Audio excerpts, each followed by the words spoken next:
She left him with 5 kids, but what he built without her will leave you speechless.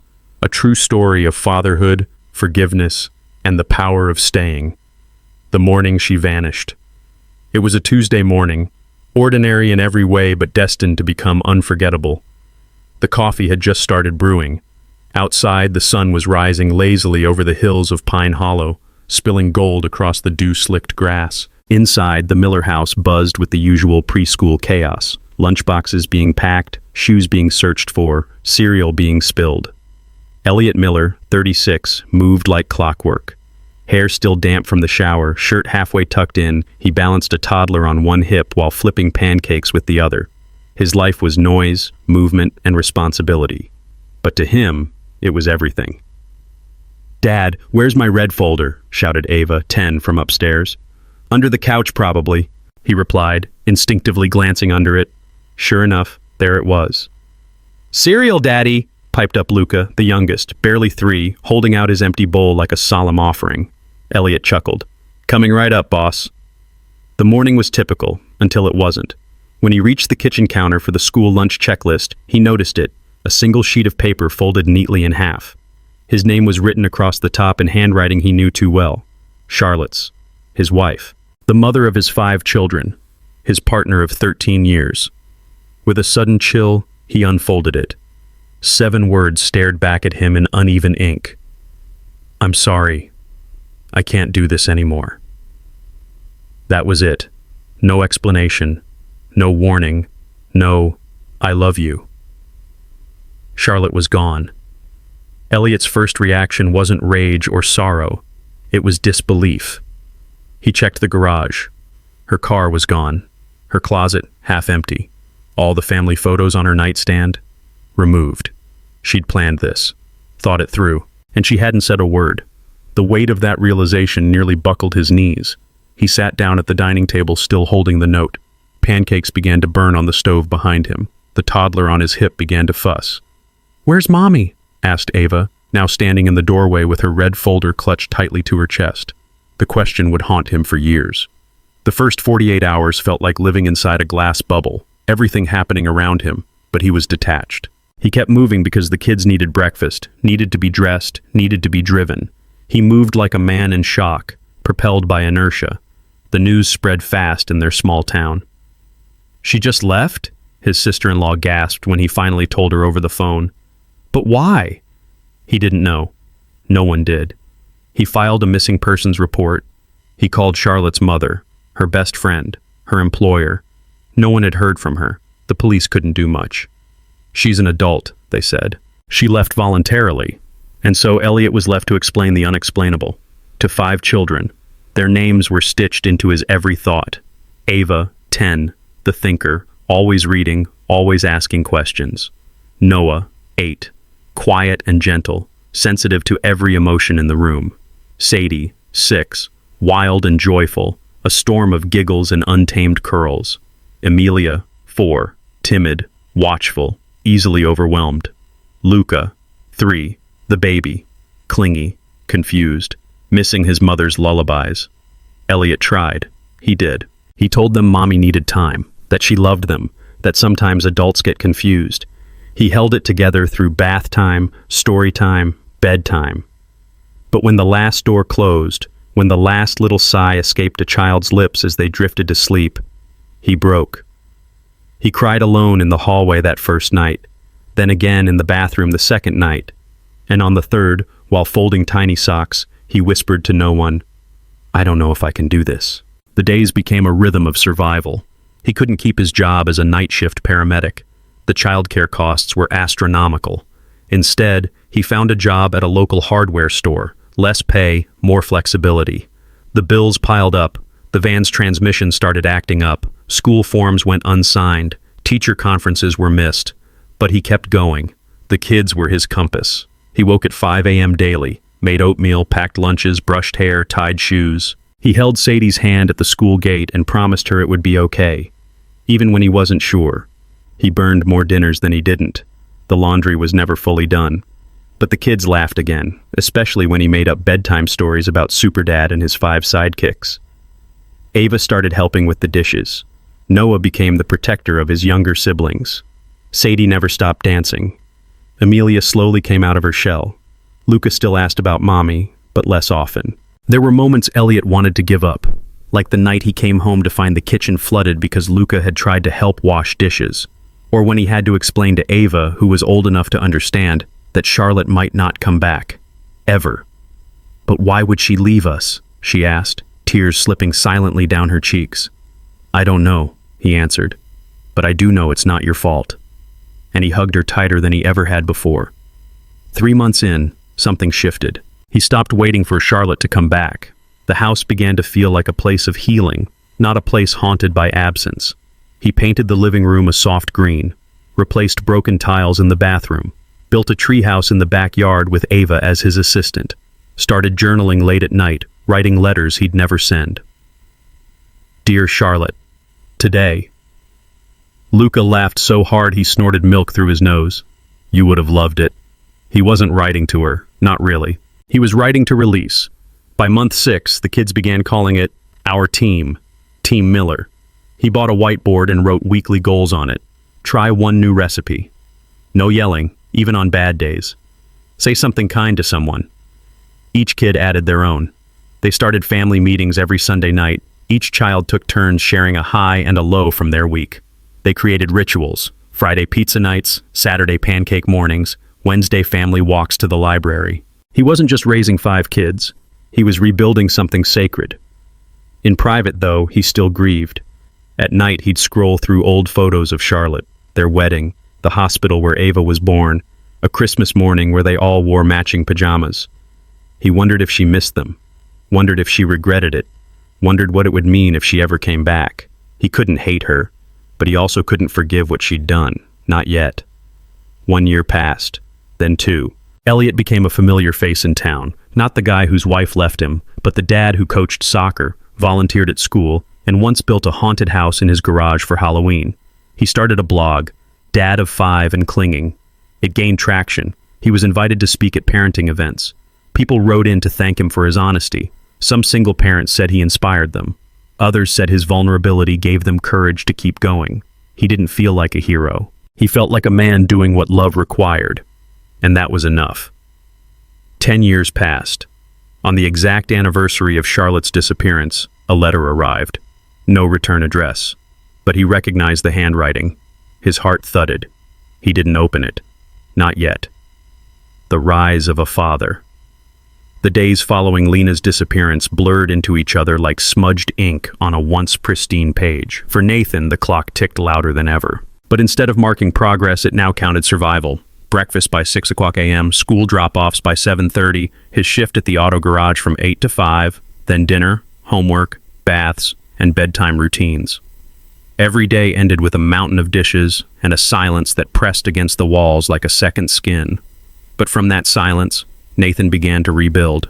He found rhythm in the chaos and routine in the mess. It started small. He created a color-coded calendar on the kitchen wall, a visual map of 5 kids' lives. Monday was laundry night, Tuesday was grocery day, Wednesday became family dinner night, where each child picked the menu. It was Nathan's way of giving them control in a world that had spun off its axis. When Elijah, the oldest at 13, expressed interest in cooking, Nathan bought a used crock pot at a garage sale and handed him the reins for Friday nights. The first meal was nearly inedible, but everyone clapped like it was gourmet. That night, Nathan cried in the garage, not from sadness, but because something real had returned. Hope. The garage, once a forgotten space filled with dusty tools and broken dreams, became Nathan's secret sanctuary. After the kids went to sleep, he'd retreat there and begin sketching out ideas, not for escape, but for a future. It started with simple carpentry, building bunk beds so the kids didn't have to share mattresses. Then it was custom desks, a toy chest, a bookshelf filled with second-hand treasures from the library clearance sale. The garage echoed with more than the sounds of saws and drills. It was where healing began. He fixed what he could: the sink, the porch steps, his own sense of worth. But the most important rebuilding happened not in his hands, but in his heart. At school, the Miller kids quickly became known, not for being troubled, but for their unshakable bond. Teachers noticed that Ava helped her younger brother put on his coat every morning, that Isaac shared his lunch with his little sister even when it meant going hungry himself, that Elijah volunteered for every parent-student activity, stepping into roles his father couldn't always fill. The school counselor, Ms. Rios, invited Nathan in for a meeting. Expecting criticism or concern, he braced himself. Instead, she said, "Mr. Miller, I just want to say, your kids are extraordinary, and that starts with you." Nathan felt his throat tighten. No one had said that in years. He began attending Saturday parenting workshops Ms. Rios recommended. At first, he sat in the back, arms crossed, but slowly, he opened up. Other parents listened as he shared his struggles and victories. The time Ava had a panic attack before a math test, and they created a bravery jar together. How Elijah had once hidden a bad grade because he didn't want to add stress. The first time they all cried together watching an old family movie. As months passed, word of Nathan's dedication began to ripple through the community. At church, an older woman named Doris approached him after service. "I've got a minivan I don't need anymore," she said. "It runs fine, just needs a tune-up. You and the kids take it." Nathan tried to refuse, but Doris just winked and said, "God gives through people. Don't block his blessings." He accepted. And that van became more than transportation. It became the vehicle for soccer games, grocery hauls, late-night ice cream trips, and a dozen memories money could never buy. By the third year, something had shifted in the Miller household. Not that life got easier. Bills still piled up, socks still got lost, and bedtime was still a battlefield. But there was laughter now. Real, deep, throw-your-head-back kind of laughter. The kind that heals. Every Sunday night, the family gathered for what became known as memory meals. They'd each share one good thing from the week, no matter how small. Ava once celebrated learning to tie her shoes. Elijah proudly announced he'd fixed the lawnmower. Lily, the youngest, said she dreamed of becoming a vet. They'd draw pictures of their dreams and tape them to the hope wall beside the kitchen. Nathan kept adding to that wall, too. Drawings of a small house with a garden, a bakery logo he once dreamed of creating, a quote, "Broken crayons still color." He didn't share his dreams often, but they were growing, quietly, steadily. Around this time, Nathan picked up side jobs fixing neighbors' furniture, patching roofs, repairing fences. Word spread. People began to pay, not just in dollars, but in groceries, school supplies, gift cards. One day, a woman showed up with 2 bags of new coats. "I heard you've got a little army over here," she smiled. He thanked her, and later gave 2 of those coats to another single dad down the street. The Millers weren't rich, but they had found wealth in connection. One afternoon, as Nathan was leaving the garage, he noticed a stranger standing across the street. A woman, maybe in her early 40s, watching the house with a hesitant expression. He felt the back of his neck prickle. He didn't need to squint to recognize her. Lena, 10 years, no phone calls, no cards, nothing but a vanished promise and 5 broken hearts. And now she stood there holding something in her hands, a small box. Nathan didn't move. His instinct was to protect, not confront. She didn't wave, she didn't speak. She simply turned and walked away, leaving the box on the porch. He waited until the kids were inside before retrieving it. Inside were photos, old ones, a letter, and a single request. "I don't expect forgiveness. I just want to meet them. Once." Nathan sat with that letter long into the night. He didn't sleep. He barely breathed. And as the stars wheeled across the sky, he remembered every scraped knee he'd bandaged, every tear he'd wiped, every goodnight daddy that carried the weight of a missing mother. The next morning he called his lawyer. Storms and stepping stones. The day Lena came back, the clouds hung lower than usual. The air felt dense, like something unsaid was floating between the sky and the earth, waiting to land. Nathan had just returned from a morning grocery run with the twins when he spotted her. At first he thought it was a stranger, a woman in a long navy coat standing nervously on the sidewalk outside their picket fence. But the hesitation in her posture, the way she clutched a small bag to her chest like it might fall apart, stirred something deep in his memory. He froze. So did she. For a heartbeat, neither of them moved. Then the twins burst out laughing as they chased each other onto the porch, completely oblivious to the moment that had just cracked open the past like an old, unsealed box. "Lena?" he finally said, his voice rough from disbelief. She nodded. Her lips trembled. "Can we talk?" Nathan didn't invite her in. He couldn't. Not yet. Instead, they sat on the porch in the same 2 chairs they used to occupy every Sunday morning with coffee and sleepy smiles before life collapsed. She looked thinner, paler, like someone who had wandered too long without a map or rest. "I shouldn't have come unannounced," she said. He didn't respond. I've been getting help. Therapy, faith-based recovery. I was sick, Nathan. I didn't know how to ask for help back then, so I ran." "You didn't just run. You vanished. You left them." Her face crumpled. "I know. I wake up every night knowing." Nathan turned his gaze toward the tree swing swaying gently in the yard. "Why now?" Lena opened her bag and handed him a worn photo. It was of their daughter Ellie, taken during a school recital. She must have found it online. "Because I saw what you built without me, and I want to be a part of their lives again, if they'll let me." Nathan said nothing. "Please," she whispered. "Just a chance." The rest of the day blurred. He didn't tell the kids immediately. He couldn't.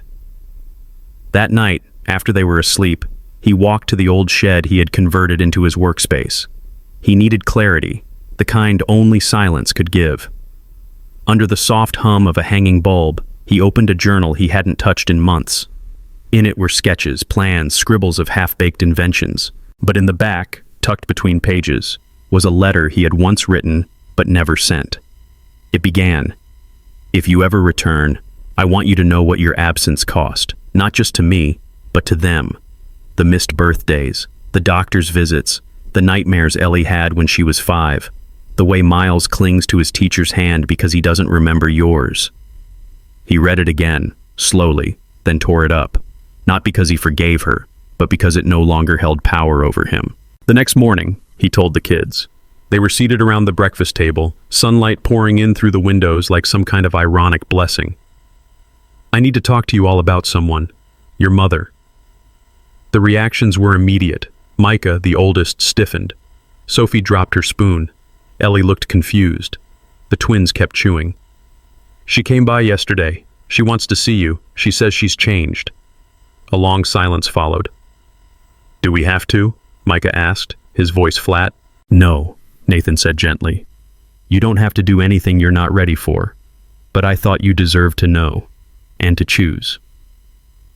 That week passed like walking a tightrope between 2 timelines, the past that hurt and the present that needed protecting.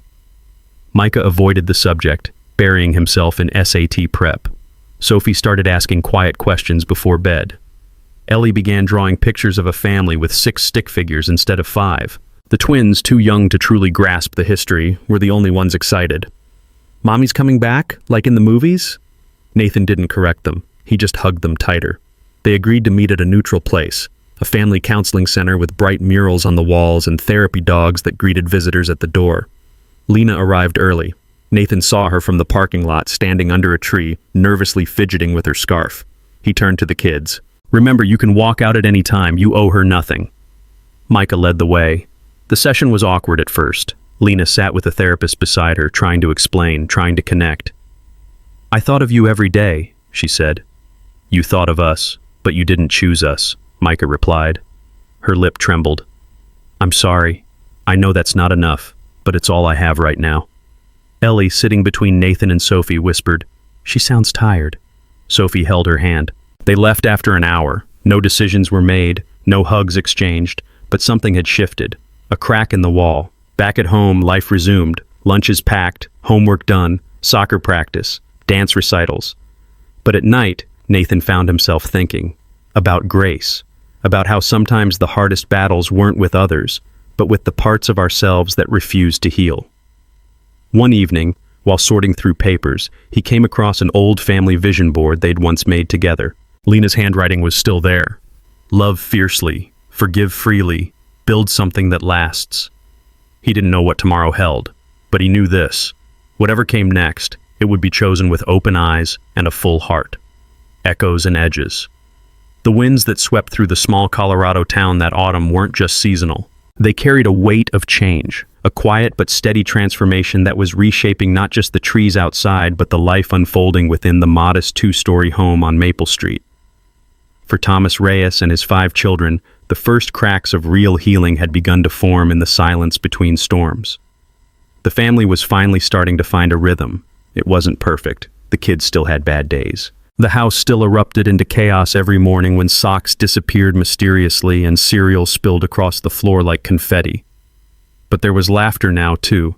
Real, full-bellied laughter that echoed off the walls and made Thomas pause sometimes, just to absorb it. He had learned the sacred power of small moments. Morning waffles made just right, bedtime talks that wandered into confessions and dreams, spontaneous dance parties in the kitchen after dishes were done. These moments weren't glamorous, but they were gold, and they were his. One particular Thursday evening, Thomas found himself staring at a stack of school permission slips and bills on the kitchen table.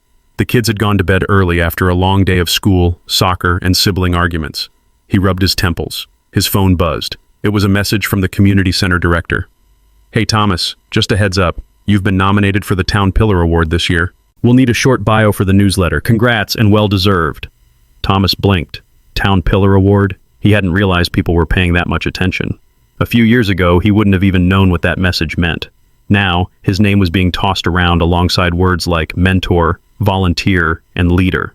He wasn't doing it for recognition, but the validation hit something tender in his chest. He typed back a simple, "Thank you, honored.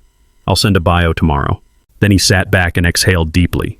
Meanwhile, Micah, his eldest, was also finding their voice. Micah had always been strong, but quietly so, reserved, protective, and endlessly observant. But lately, that quiet strength was transforming into action. They had started mentoring younger kids at the after-school program, offering to help their peers with homework, and even standing up to a teacher who had unfairly penalized a student for being late due to family issues. "You're becoming kind of a legend," Thomas teased one evening as they cleaned up dinner together. Micah smiled without looking up. "I just want things to be fair." "Well," Thomas replied, placing a dish in the rack, "being fair and kind is more revolutionary than you think." It wasn't just Micah. All of the kids were blossoming in their own ways. Jada, who used to speak in whispers, now performed spoken-word poetry at open mic nights. Her words often centered on belonging, roots, and what it meant to grow up motherless but not unloved. Jonas, the third-born, had become obsessed with carpentry, a passion Thomas encouraged by turning the old garage into a makeshift workshop. Together, they built birdhouses, then benches, then a treehouse.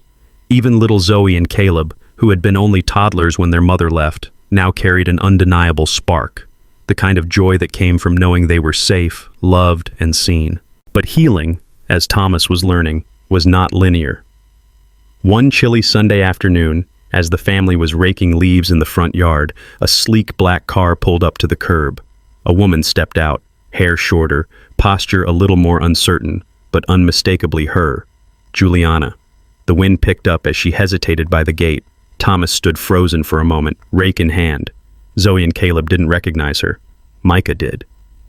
"Dad," Micah said quietly, standing beside him. "It's her." The air went still. Juliana slowly stepped forward. "Hi," she said, voice trembling. I was in the area. I didn't want to intrude. I just wanted to see them. See you." Thomas said nothing. Neither did the kids. Juliana looked down, clearly battling emotion. "I know I have no right to ask anything.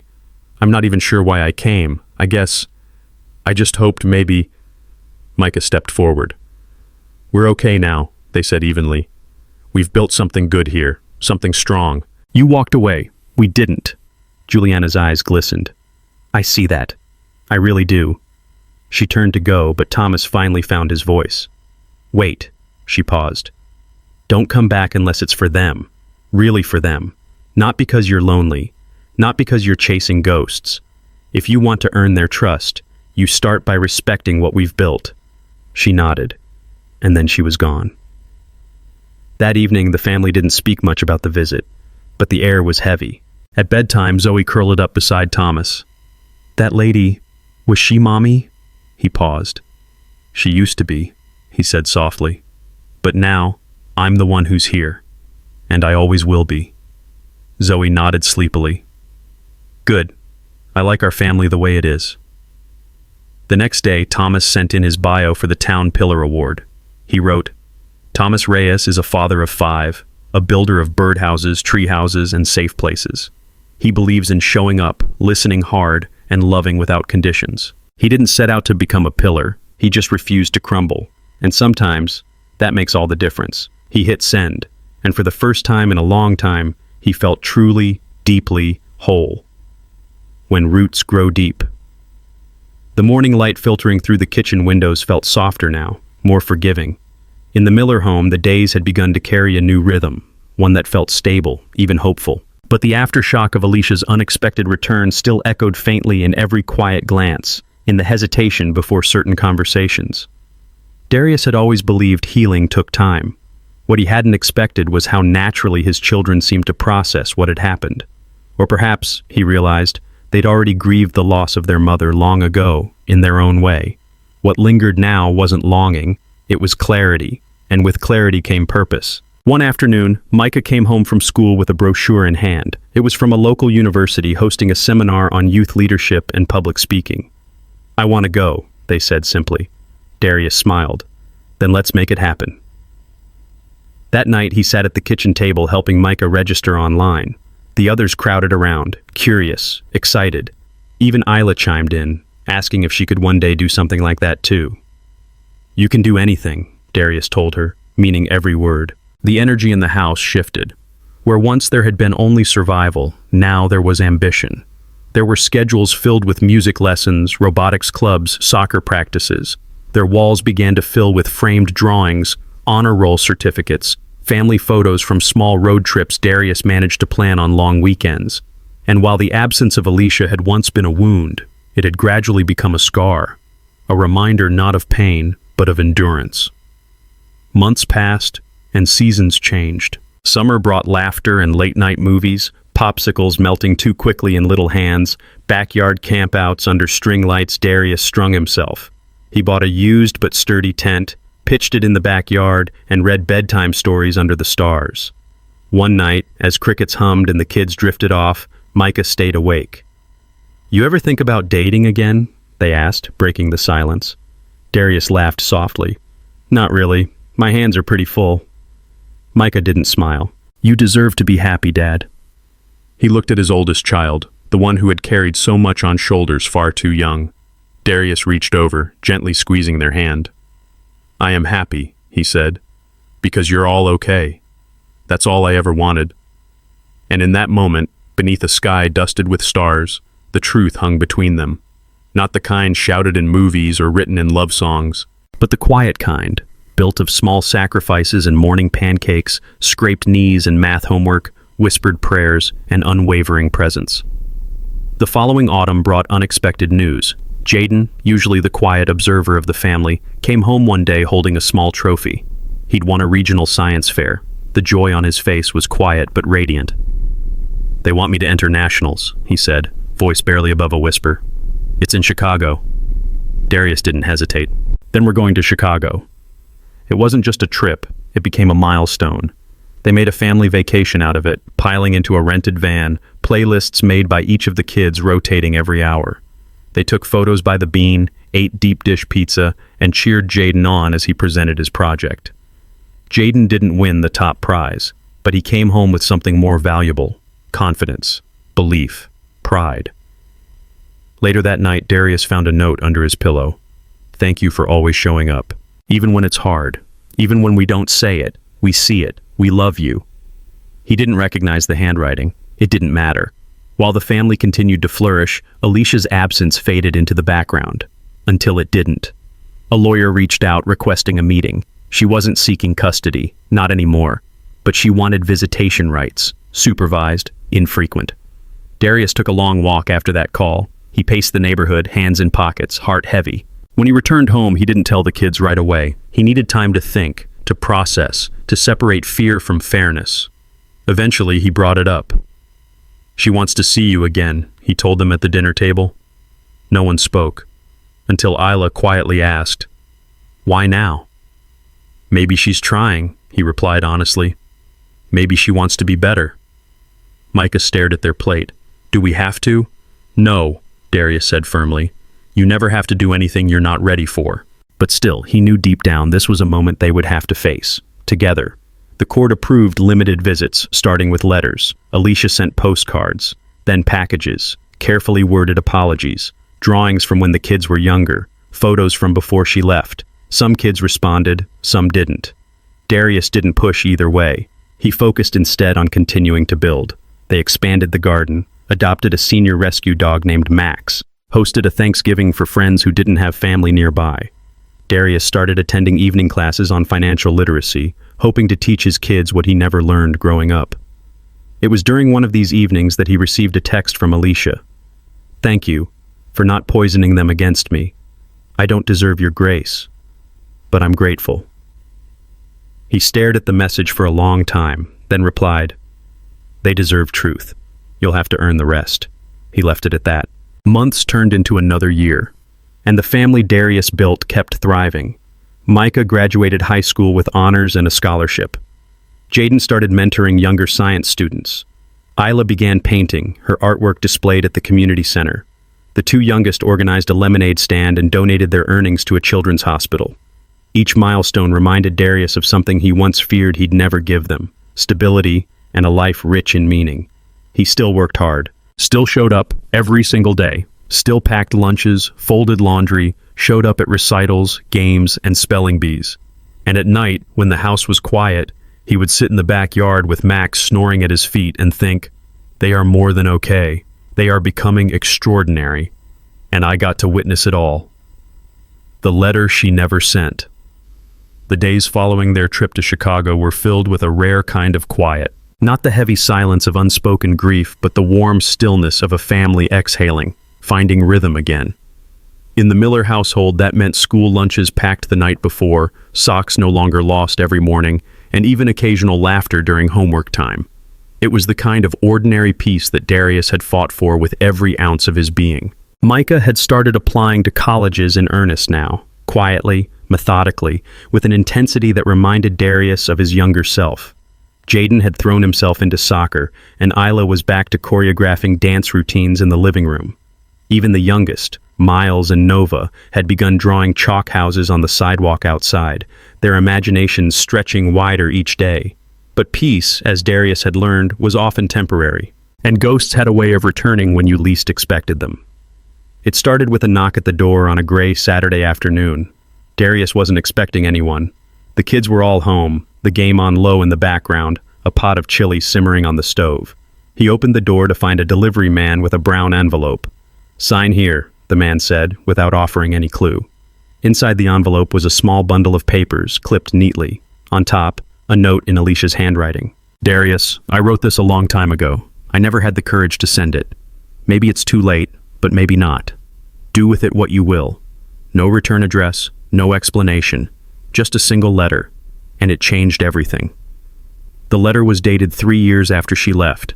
The ink was smudged in places, suggesting it had been written in tears or read over and over again. "I don't even know if you'll read this, or if you should.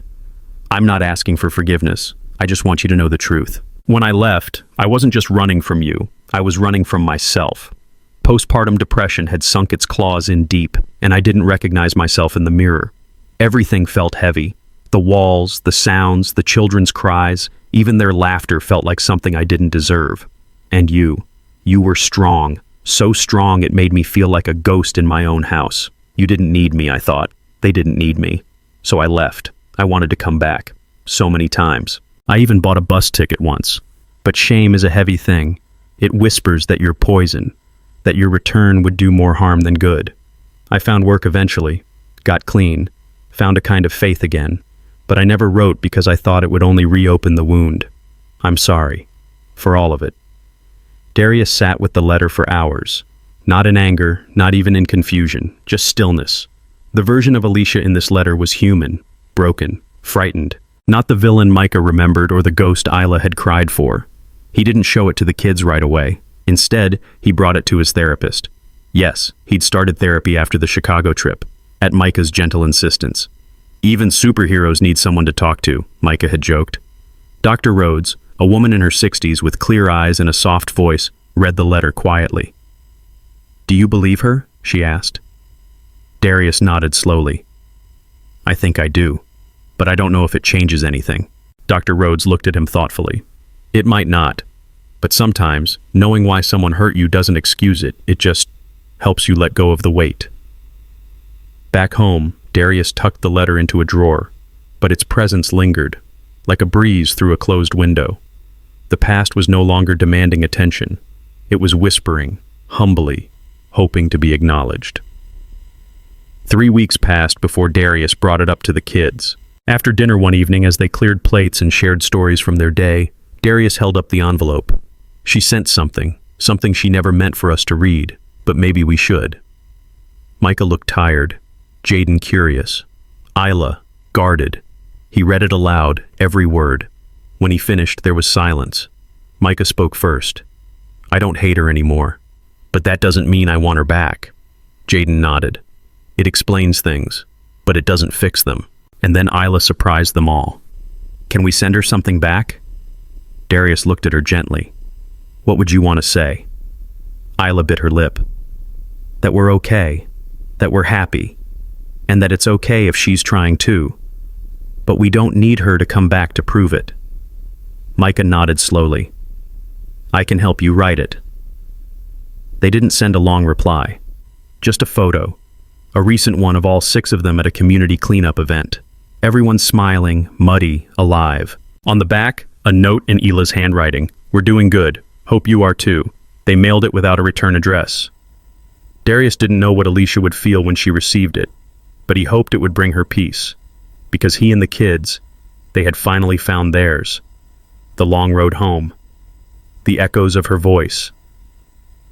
By the time the first leaves began to fall that autumn, the Miller household had settled into a rhythm so steady it felt carved into stone. Every breakfast came with the clatter of cereal bowls and mismatched mugs. Every evening was filled with homework help, quick dinners, and the kind of warm silence that only love can fill. The ghost of Alicia had faded into the background, a memory left in a box at the back of a closet, or so they thought. But ghosts don't disappear just because you stop looking for them. Sometimes they come back when you least expect them. It was Micah who found the voicemail, a soft, almost inaudible message buried in the family phone's inbox. Alicia's voice, barely a whisper.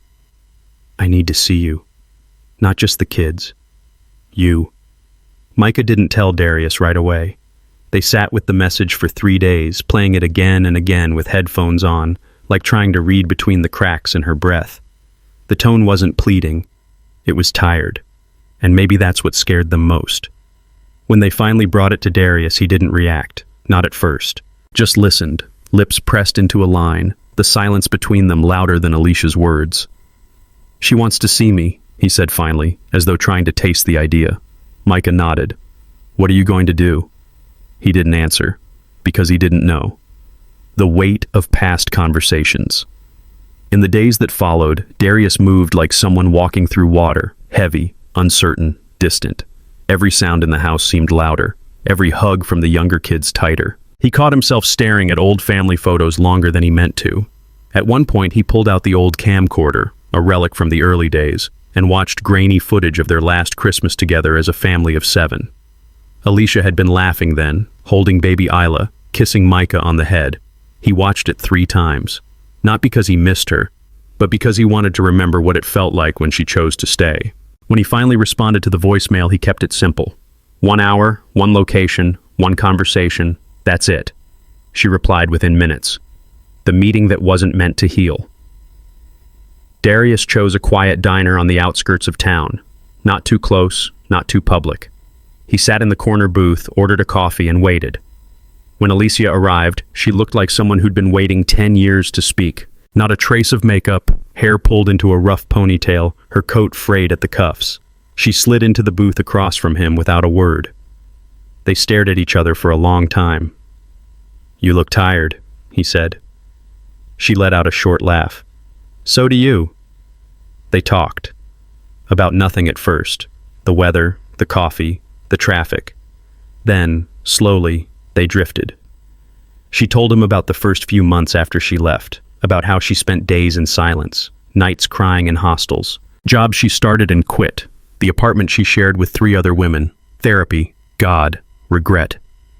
"I was drowning," she said, "and I couldn't bring myself to let you all see me that way. I thought leaving would save you." "You didn't save us," Darius said gently. "You made us swim harder." Her eyes welled up. I know. The offer she couldn't accept. After an hour, he reached into his coat pocket and pulled out a small, worn envelope. Inside, a single folded page. It was a letter he'd written the night she left, never mailed, never shown to anyone. Read it, he said. She opened it, hands trembling. Alicia, I don't know where you've gone or why. I only know that the children asked for you 27 times today. I counted. I answered every time. I told them you love them. I don't know if that's true anymore, but it's what they need to believe. I will not let them fall apart because you fell apart first. Whatever storm you're in, I hope you survive it. I hope you heal. But please know this. You left a man who would have carried you if you'd let him, Marius. When she finished reading, she didn't speak, just folded the letter again and held it to her chest like it might dissolve. I don't need anything from you, he said finally. Not money, not help, but the kids. They deserve clarity, not confusion. If you're in their lives, be in it. If you're not, say goodbye the right way. The road back wasn't a road home. They parted with no promises. In the weeks that followed, Alicia began writing letters, one for each child. Micah received theirs first, then Jaden, then Isla and the two youngest, each one written in Alicia's own shaky hand. No expectations, just reflections, memories, apologies, and words they should have heard years ago. Some of the kids read them, some didn't. Micah kept theirs in a drawer, unopened. The unexpected celebration. That same month, something else happened. Darius turned 45. He hadn't planned anything, never did. But this time, the kids had other ideas. Micah, Jaden, and Isla organized a backyard surprise party. Lanterns strung up across the porch, a homemade cake with too much frosting. The younger two made handmade cards that nearly brought him to tears. When he walked into the yard, saw the setup, the food, the faces of the 5 humans he had poured his soul into for 10 years, he didn't speak, just pulled each of them into a hug. Happy birthday, Dad, Micah said, smiling. You deserve this. And for once, Darius let himself believe it. The community that carried them. What Darius didn't know was that the letters Alicia wrote had a ripple effect. One ended up in the hands of a local church leader, who reached out and offered support. Another was seen by a family counselor who had lost touch with Alicia years ago. Slowly, a small network of people began to show up for the Millers, not to fix anything, but to see them. One neighbor offered to teach Jaden guitar. Another helped Micah prep college applications. Isla got a scholarship for a dance program. Even the youngest got enrolled in a weekend art camp. People saw what Darius had built, not in spite of being abandoned, but because he had refused to let that define them. The beginning of the end of a chapter. Alicia never tried to move back in, never asked for money. She did, however, show up at Micah's high school graduation. She stood in the back, alone, silent, watching as her oldest walked across the stage. And when it was over, she stayed back, letting them have their moment. Micah saw her, nodded once, nothing more. But it was enough. Later that night, Darius and the kids sat on the back porch watching the stars. Do you think people ever really change? Isla asked. Darius thought for a long time. I think some people heal, he said, and some don't. But the real question isn't whether they change. It's whether you let their past keep changing you. The final choice. Morning light poured into the Miller household like a quiet promise. A soft breeze fluttered the kitchen curtains, carrying the scent of cinnamon and warm bread. The children were still sleeping, their rooms filled with the sound of slow, steady breathing, a rare calm after weeks of emotional turbulence. Darius stood by the stove, flipping pancakes, his back straight but his eyes distant. Today, everything would change. Again. In the weeks following Alicia's failed attempt to re-enter their lives, the emotional dust had settled. Darius and the children had found a rhythm again, a renewed sense of unity and purpose. But the past rarely stays buried, especially when it carries unfinished business. And this morning, that business would come knocking. The letter came in a plain manila envelope. No return address, just his name, handwritten with unmistakable slant, Darius Miller. Inside was a legal summons. Alicia had filed a motion to petition partial custody and visitation rights. Darius's stomach dropped. He reread it 3 times. Despite everything, her absence, the investigation report, the children's reaction, she was pushing forward. and the court, bound by procedures and legal definitions, had agreed to hear her case. She had found legal aid and was claiming reformed character, citing therapy, financial hardship, and a desire to reconnect with her children in a safe, supervised environment. Darius clenched the paper in his hands. He could already picture the fallout. That evening, he gathered the kids again. They sat on the same dining table where, weeks ago, they had first learned of Alicia's return. Micah sat rigid, arms crossed. Jaden looked visibly upset. Isla clutched her new drawing book tightly. "Your mother is going to court," he said. "She's filed to get visitation rights." There was silence. Then Micah spoke. "Can she do that?" "She can try. And now, we prepare." They spent the next weeks gathering everything: the adoption papers, testimonies from teachers and counselors, the private investigator's findings, and most importantly, personal letters written by each child in their own words about how they felt. Micah's letter was a quiet thunderstorm, raw, articulate, and unflinching.